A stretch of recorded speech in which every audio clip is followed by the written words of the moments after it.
Pinoy knockout artist mga boss na si Lemuel Debabro ay mukhang inaaraw-araw ng binabanatan ang tatlong magkakapatid na sila Jimwell Michael at Eman Bacosa Pacquiao. Ayon kay Debabro, gusto niya makalaban si Eman dahil pareho daw silang 8-rounders at parehong qualified sa anumang championship title fights sa Asia Championship Title Belts match ng ABF, WBC at WBF, lahat ng Asia Belt Championship. Birada ni Debabro na kahanda siyang umakyat sa timbang ni Eman at yan daw ang kanyang partida. Birada ni Debabro, lumabas daw itong si Eman ng ibang bansa at patunayan umano nito ang kanyang dugo na hindi lang pang nationwide kundi pang worldwide. Dagdag birada pa nitong si Debabro kahit kunin raw ni Eman na corner ang kanyang kuya na sila Jimwell at Michael.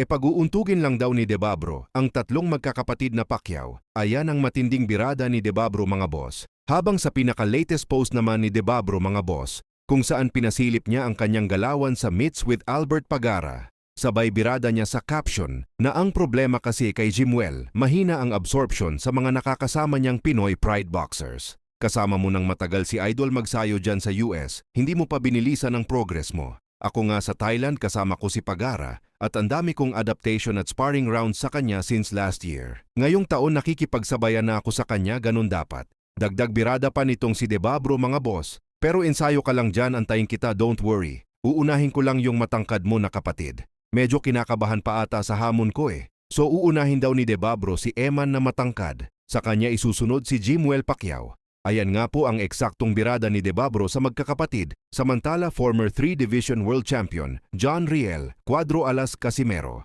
So kung marami nga po ang tila pinuproblema na baka raw hindi na naman makukuha ang kanyang timbang sa limit ng super bantamweight 122 pounds.